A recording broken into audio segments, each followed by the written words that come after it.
Voilà, bonsoir à tous. Excusez-nous pour ces 9 petites minutes de retard. On avait des problèmes de son, ça nous a empêché de commencer le direct. Si vous êtes en train de nous regarder, eh bien c'est que vous avez éteint votre téléviseur exceptionnellement pour une soirée électorale, ou en tout cas vous en avez coupé le son pour regarder Mediapart sur votre ordinateur avec cette rédaction transformée en plateau de télévision avec les journalistes de Mediapart, leurs analyses, leurs commentaires et puis aussi des chercheurs invités qui viendront parler de cet événement politique et électoral qu'est ce second tour des municipales. Edoui Plenel va mieux vous le dire dans quelques minutes, mais pourquoi nous nous sommes lancés dans cette aventure? Eh bien, je pense par lassitude des soirées électorales classiques avec ces éléments de langage, ces politiques qui sortent encore moins que d'habitude de la langue de bois et qui passent d'un plateau à un autre. Comme ça, on peut les suivre. Donc, il n'y aura pas d'invités politiques, ni d'éléments de langage, ni de langue de bois ce soir, mais la volonté au contraire de donner des résultats, bien sûr, et c'est Hubert Huertas du service politique de Mediapart qui s'en occupera, qui égrènera les résultats tout au long de la soirée, des résultats mais aussi des analyses, d'essayer de donner du sens à cet événement politique et électoral. Edoui Plenel. Oui, bonsoir. Si on a voulu faire cette soirée pour donner du sens après ces 2 tours d'élections municipales, c'est que nous pensons, comme vous tous, que ces élections sont un événement national et qu'elles marquent l'échec de la stratégie du localisme qui aurait dû sauver de toute sanction politique lucide. Et là, nous avons une double sanction.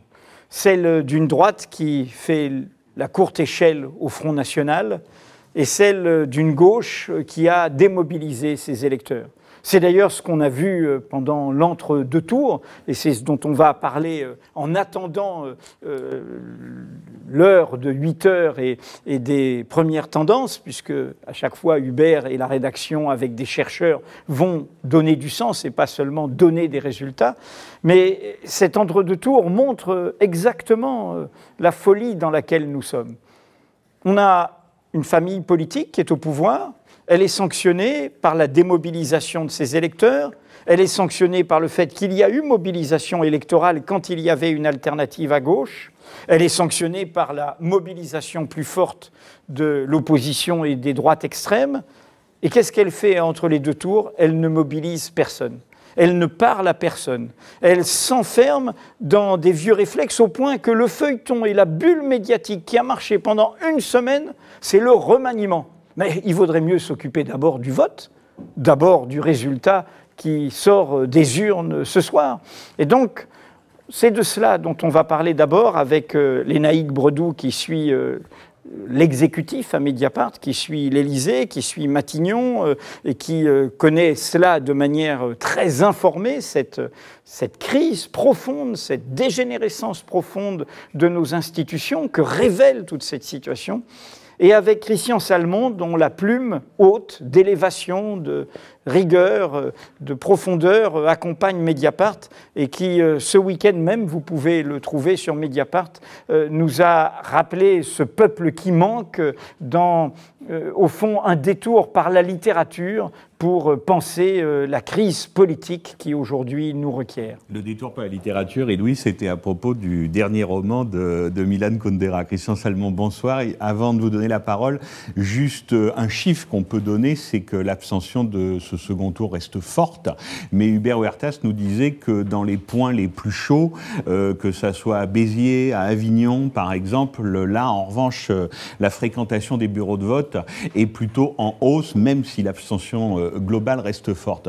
Première question, c'est vrai que depuis une semaine, on a vécu une sorte d'entre-deux tours un peu hallucinant par rapport à ce qu'on nous racontait. Il était question d'un président de la République qui allait enjamber le scrutin, qui s'était déjà projeté vers l'après, etc. Vous, comme ça, avant qu'on ait vraiment la confirmation de la tendance à partir de 20h, quelle serait, pour vous, Christian Salmon, la signification politique de ce qui s'est passé il y a 8 jours et aussi de cette semaine interminable pour le pouvoir en place, cette semaine d'entre-deux tours? Oui, bonsoir, merci de m'avoir invité. Vous faisiez allusion au roman de Milan Kundera que j'ai essayé d'analyser dans le contexte actuel. Et son titre pourrait servir de titre à la soirée, c'est la fête de l'insignifiance. C'est-à-dire qu'on est dans une situation politique où toutes sortes de choses ont été rappelées à l'exécutif, toutes sortes d'éditorialistes ont alerté le président Hollande sur la politique qui suit, néolibérale, alors qu'il a été élu avec un discours contre la finance. D'ailleurs, les auteurs de ce fameux discours du Bourget sur la finance sont ceux qui, actuellement, Lénaïque en rendra compte peut-être, plaident pour un durcissement plus encore de cette politique néolibérale. Donc on a un pouvoir un peu schizophrène qui depuis 2 ans, joue avec l'opinion, s'imagine pouvoir échapper au jugement de son électorat en enjambant les élections municipales, comme vous l'avez dit, mais qui s'imagine aussi que les résultats, non pas électoraux, mais les résultats économiques vont le sauver de cette sorte de mensonge monumental qui a présidé à cette première partie de mandat. C'est-à-dire qu'on attend la reprise de la croissance économique mondiale. C'est vraiment le principe de après la pluie, le beau temps, forcément. Et on attend. C'est une forme de pensée magique. C'est l'idée, au fond, que la politique menée par Schröder, par Blair, qui sont des politiques largement dépassées, qui ont été démenties par les faits, et dans des contextes qui étaient beaucoup plus favorables, préalables à la crise de 2008, qui a mis à bas ce que j'avais appelé des idées zombies du néolibéralisme, eh bien, cette attitude qui est une sorte d'enfermement dans un autisme qui ne voit pas que ces résultats ne marchent pas. Cette semaine, on a eu des résultats du chômage absolument catastrophiques. Donc on a un président qui est un peu désorienté et qui désoriente son électorat. C'est pour ça que je pense que le solde de cette première... Ce soir, c'est un peu le solde de cette première partie du mandat.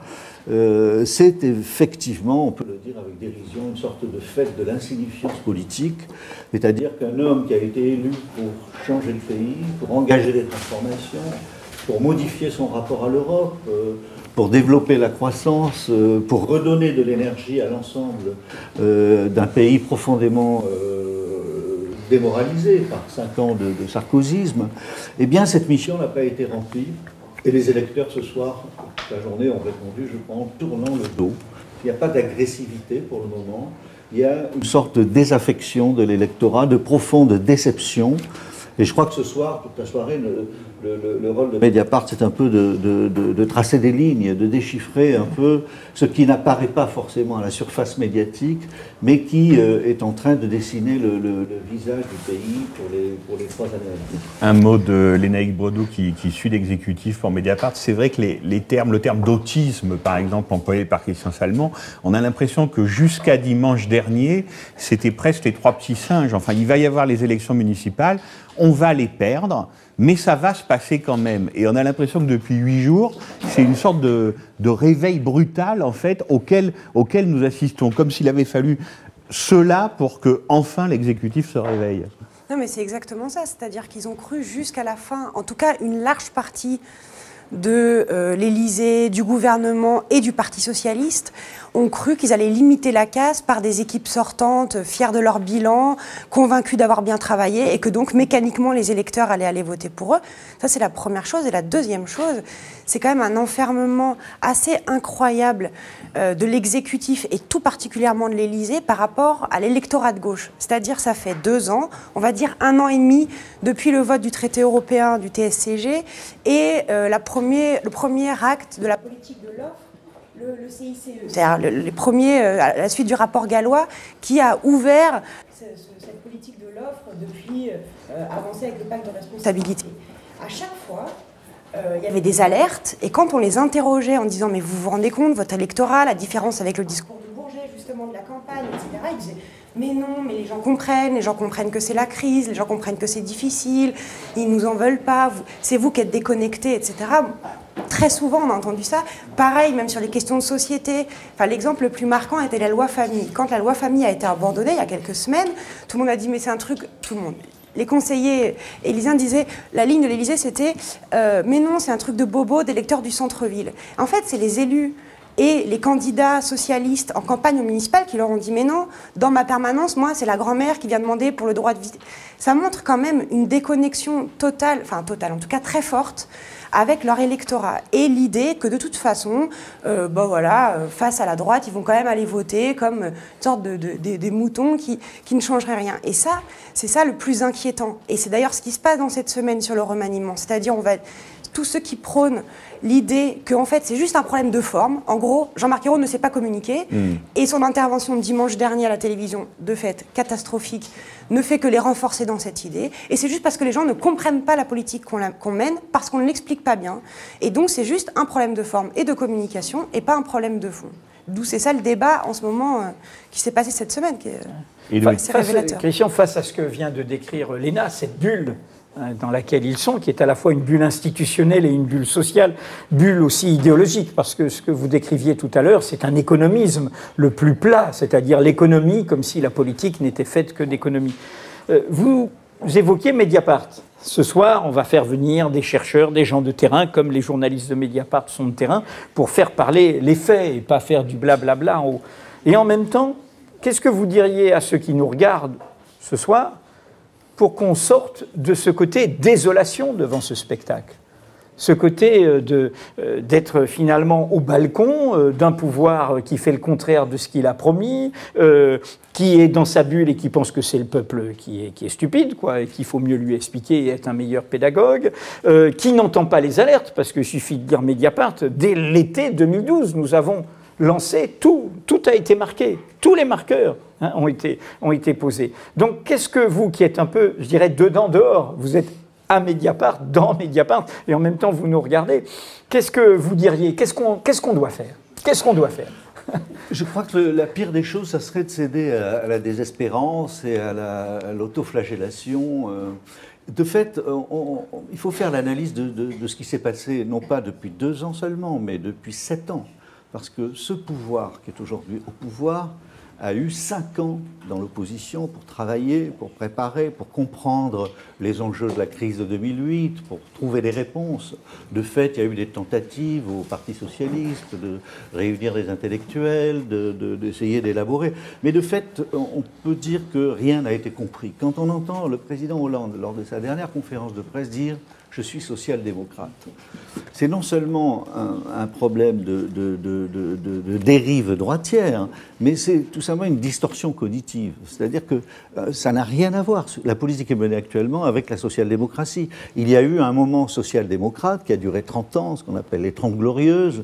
En gros, l'idée social-démocrate, c'est que le collectif peut mieux gérer le risque social que l'individu. Et puis, on a eu 30 ans de néolibéralisme où, évidemment, les choses se sont inversées à partir de Reagan-Thatcher, avec l'idée, au fond, qu'il fallait désarmer l'État et confier à l'individu, entrepreneur de lui-même, la gestion de tous ses risques et de tous ses projets. Tout cela aboutit à la crise de 2008. Donc, on est à un moment zéro. Quel est ce moment? Ce n'est pas le moment social-démocrate, ce n'est pas le moment néolibéral, c'est un moment que j'ai appelé zombie. Parce qu'au fond, quand on ne sait pas où on va, on convoque les spectres de la politique passée. Alors, pour répondre à votre question plus directement, qu'est-ce qu'on peut faire? Je crois que ce qu'il faut faire, c'est ce qui n'a pas été fait depuis 7 ans, c'est-à-dire un travail de recomposition profonde de la gauche. Pour le moment, on n'en voit pas trop les traits. Mais il est certain qu'il ne manque peut-être que d'un catalyseur. Je rappelle souvent que le moment où le Parti socialiste s'est recomposé, il a tourné le dos à des expériences désastreuses qu'on a qualifiées de molettistes.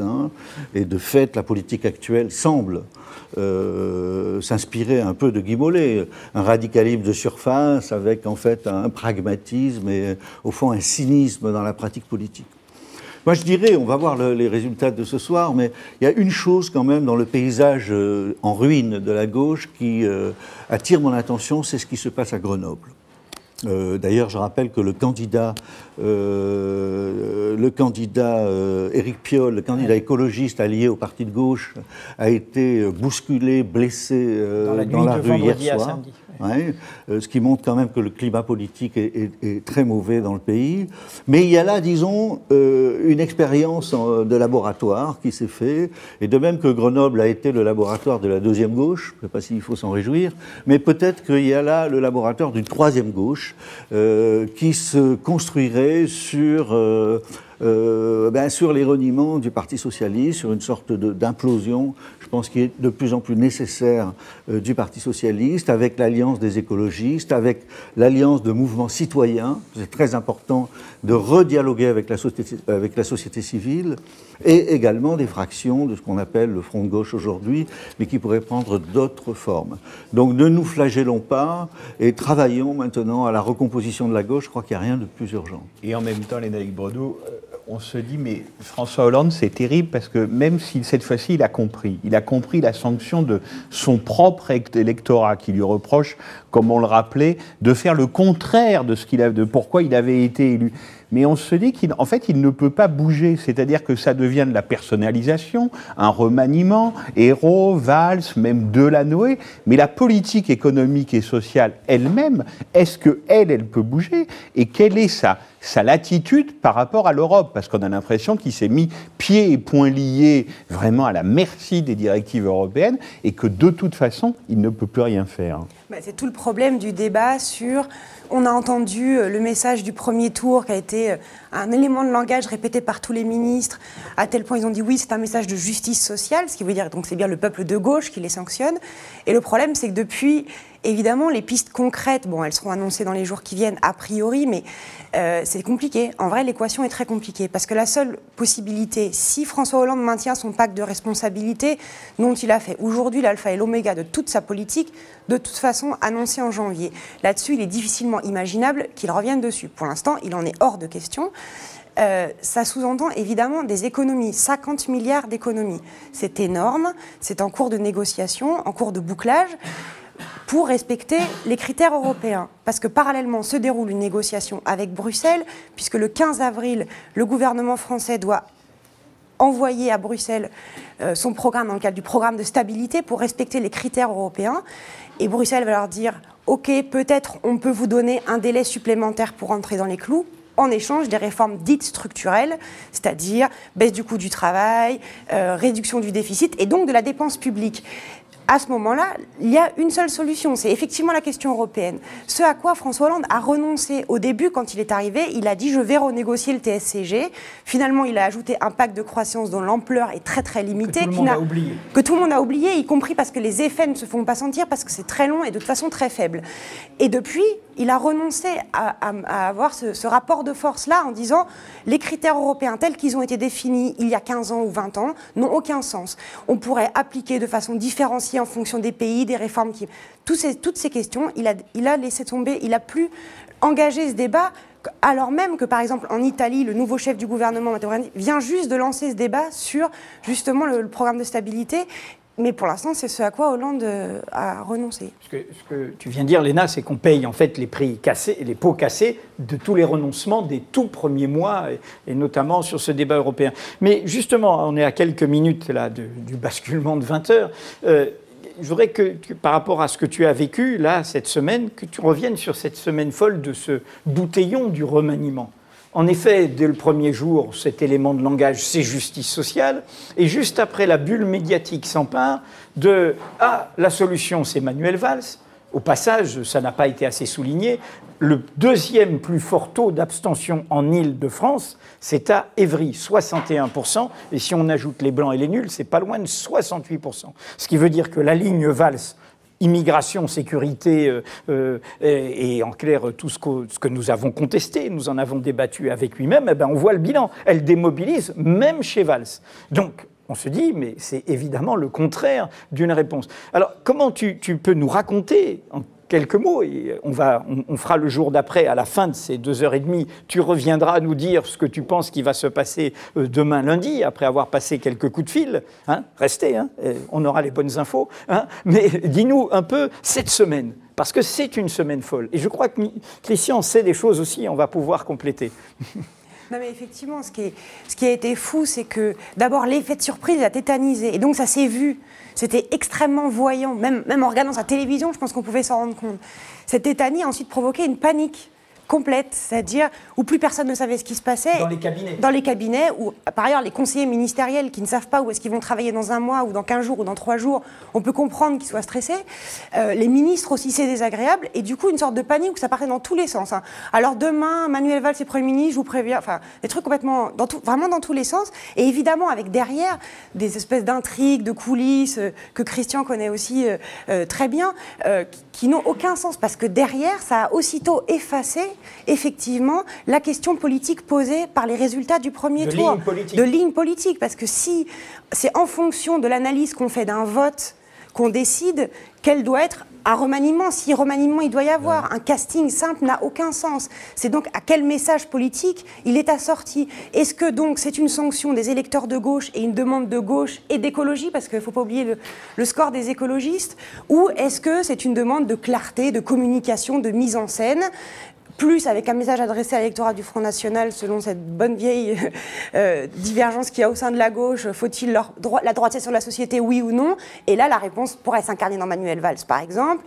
Plus d'écologie, plus de gauche, Jean-Marc Ayrault ou quelqu'un d'autre, si Jean-Marc Ayrault doit sortir, vu la débâcle annoncée. Mais et le casting, en fait, est une question subalterne. Ce qui est incroyable, c'est évidemment que ça a pris le pas, et ce qui est révélateur aussi du fonctionnement des institutions depuis la Ve République, mais là où on le voit bien dans la pratique complètement solitaire du pouvoir de François Hollande, où il a lui-même distillé telle rumeur, sans jamais rien infirmer, sans jamais rien confirmer, évidemment, pour maintenir ce flou où, du coup, tout le monde est là dans une sorte de marécage sans sens, justement.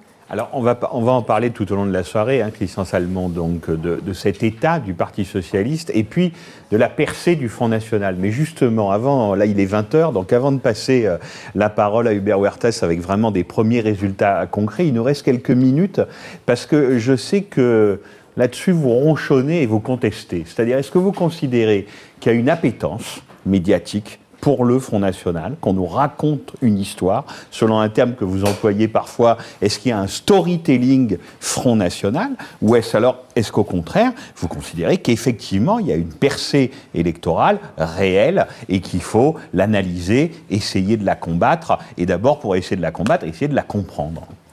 Il y a deux choses. Je dirais qu'il y a un storytelling du casting, hein, c'est-à-dire le fait qu'on passe des problèmes politiques à des problèmes de personnel politique, d'acteurs politiques. On joue sur les personnalités, sur les lignes personnelles de chacun, plutôt que sur le débat idéologique, économique que les électeurs ont posé. Le Front National fait partie, c'est le versant de ce storytelling, dans la mesure où c'est le seul sujet qui monopolise les éditorialistes. C'est-à-dire que, au fond, je me rappelle, Pierre Poujade disait la famille Le Pen, en parlant du père, c'est le drapeau tricolore sur le tiroir-caisse. Eh bien, c'est un peu ça, le Front National. C'est-à-dire que c'est le drapeau bleu-blanc-rouge sur toutes les clientèles électorales. Le Front National a rallié les rapatriés d'Algérie, puis les petits commerçants, puis les paysans, aujourd'hui les chômeurs, en modifiant chaque fois son discours. Et c'est très frappant que ce fameux danger du Front National, en fait, capte l'attention, et c'est ce qui permet à la gauche de ne pas penser la société. Puisque, au fond, le discours de la gauche se limite à dire gauche et droite réunies, droite républicaine réunie, qu'il faut lutter contre les valeurs du Front National et imposer son humanisme supposé aux valeurs du... Le résultat des élections montre en différents endroits que les électeurs ne marchent plus à ce discours-là, ce discours des valeurs, et ils attendent des réponses politiques et non pas des réponses humanistes ou morales à des problèmes réels qui se posent. Mais alors justement, réponse humaniste, réponse morale, est-ce que ça suffit? Hélène Bredou, l'histoire du Front républicain, sans même parler du Nini-UMP, mais le Front républicain, c'est vrai que parfois on se frottait les yeux, enfin on se disait, mais ils demandent à leurs candidats de se suicider, de ne même pas siéger au conseil municipal, de renoncer à tout combat politique. Comment ça a été perçu en 2 minutes avant d'avoir les premiers résultats? En fait, c'est un débat qui dure depuis maintenant plusieurs années et qui traverse de plus en plus difficilement, y compris le Parti socialiste. C'est-à-dire qu'il y a quand même toute une partie des militants locaux, des élus locaux qui ont de plus en plus de mal à accepter l'espèce de diktat venu de Solferino en disant oui, front républicain, puisque justement, y compris le Parti socialiste, a lui-même passé ces dernières années à dénoncer les passerelles de plus en plus grandes entre l'UMP, une partie de l'UMP, bien sûr, et le Front National, et que ces digues avaient sauté. Et donc, à partir du moment où ils ont expliqué pendant tout le quinquennat Sarkozy que les digues sautaient progressivement, expliquer qu'il y a donc un désistement républicain avec des gens dont ils ont dit qu'ils n'étaient plus républicains, semble relativement absurde. On est dans la schizophrénie la plus totale. Voilà, donc il y a eu des débats encore très importants, très lourds là-dessus. Eux, ils considèrent qu'il faut continuer à dire ça, que sinon c'est pas entendable, que c'est pas audible, que l'UMP devrait faire pareil et que c'est un angle d'attaque pertinent. C'est quand même en décalage de plus en plus grand avec la réalité. Avec leur propre base. Et avec leur propre base. Merci beaucoup à tous les deux. Lénaïque Bredou reviendra tout à l'heure en fin de soirée pour essayer de tirer les conclusions. Merci beaucoup Christian Salmon d'avoir été avec nous. On va continuer à parler de ces questions-là, de l'état du Parti socialiste, mais surtout de l'état de l'électorat, de son électorat avec les deux premiers chercheurs de la soirée. Il s'appelle Frédéric Savicki, surtout spécialiste du Parti socialiste, et Sylvain Crépon, qui lui est spécialiste du Front National et des extrêmes droites. Mais il est exactement 20h05 et donc je passe pour la première fois la parole à Hubert Huertas qui est là-bas et qui nous donne les premiers résultats certains de la soirée. Hubert. Alors, ces premiers résultats, en fait, confirment en grande partie ceux du premier tour, voire les amplifient. Il y a bel et bien, ce soir, une poussée du Front National, puisque Béziers a voté pour le Front National et a désormais un maire Front National avec Robert Ménard. David Racheline est élu à Fréjus. Enfin, les résultats ne sont pas tout à fait complets, mais il a 46% des voix, donc les choses sont faites. D'une manière générale, le Front National élargit son score, semble-t-il. Je pourrais accentuer, je pourrais affiner au cours de la soirée cette première analyse, mais il semblerait que d'un tour sur l'autre, le Front National puisse élargir ses scores. Par exemple, à Forbach, il semblerait donc que là, le Front National ne l'emporte pas, mais on a ce phénomène d'élargissement. On l'a à Perpignan, où Perpignan qui ne sera pas emporté par le Front National. Le maire, finalement, sera réélu, c'est un maire UMP. Mais il y a là, pour la première fois dans une élection locale, d'un tour sur l'autre, et on l'avait vu dans les élections partielles, eh bien, ce phénomène se retrouve, à savoir qu'il y a une capacité maintenant du Front National sur le terrain à élargir son assise et donc à pouvoir rassembler, il faut dire le mot. Du côté de l'UMP, eh bien la soirée sera bonne. Quimper est d'ores et déjà tombé. Quimper, c'est un résultat qui va faire beaucoup parler parce que le maire sortant qui a été battu, c'est Bernard Poignant. C'est un conseiller de François Mitterrand. Il a un bureau à l'Élysée. Il a été battu par Ludovic Jolivet. Reims est tombé. Et ça, Reims qui soit tombé, c'est le signe que la vague vers la droite s'est plutôt accentuée parce qu'Adeline Hazan avait fait un premier tour à peu près correct, à peu près bon, elle avait limité les dégâts, et si les reports avaient été parfaits, elle aurait pu être élue. Même chose à Saint-Étienne. Saint-Étienne est perdu par le Parti socialiste. Là aussi, les reports n'ont sans doute pas été très bons. Il faudra affiner. Amiens, eh bien Amiens, ça ce n'est pas une surprise. Le premier tour avait été mauvais, mais donc Amiens officiellement est maintenant passé à l'UMP. Pour Pau, c'est une formalité. François Bayrou est aux alentours de 60% des voix. Il doit être très content, c'est un bon résultat pour lui. Angers bascule. Et là, c'était pas non plus acquis. Et là, on a probablement aussi le signe qu'il faudra affiner tout au long de la soirée, mais que les choses se sont un petit peu accentuées entre les deux tours et en faveur de la droite. Alors du côté du Parti socialiste, on va mettre en avant, a priori, il semblerait que Lille et que Martine Aubry soit élue, mais enfin ça c'était également acquis, il va falloir regarder le score, on verra peut-être ça d'ici une demi-heure. Avignon, semble-t-il, Avignon va passer à gauche. Ce sera sans doute l'information que du côté du Parti socialiste, on va mettre en avant, parce qu'on n'en a pas beaucoup d'autres. Il semblerait qu'Auxerre aussi puisse être sauvé. Alors là, pour que Auxerre soit sauvé, là, ce serait le contraire de ce que je vous dirai tout à l'heure, c'est qu'il a fallu un bon rassemblement. C'est probablement une situation locale. Je vous donne ce résultat, mais on va devoir l'affiner d'une part, et puis on va devoir le confirmer confirmer aussi. Roubaix, en revanche, la ville de Roubaix, et là c'est le maire qui a annoncé sa défaite, Roubaix socialiste est tombé, et là ça s'est à coup sûr très très mal passé du côté des reports. Voilà ce que je pouvais vous dire à chaud. On se retrouve dans une demi-heure avec une capacité d'analyse plus grande pour voir un petit peu comment les choses se sont passées. Ne vous retournez pas, je vous pose juste une question parce que les estimations quand même commencent à fleurir. Est-ce qu'on peut se dire que la perte pour le Parti socialiste va être autour, enfin pour la gauche, va être autour d'une centaine de villes, ou est-ce que ça risque d'excéder 100 villes ? C'est très difficile à chiffrer. À première vue, avec les premières estimations, il semblerait que cette barre des 100, qui était un petit peu celle du très très mauvais résultat, je crois que si on ne l'a pas, on en sera très près. Et si on est au-delà, à l'heure actuelle, je ne peux pas vous dire que les dégâts seront limités. Il y a eu des rumeurs dans la soirée qui venaient de Suisse notamment, qui disaient que la rose allait limiter les dégâts, allait conserver quelques pétales, ou tout au moins ses épines. Je vous dirai ça dans une demi-heure, mais pour l'instant, je ne peux pas le confirmer. Merci beaucoup.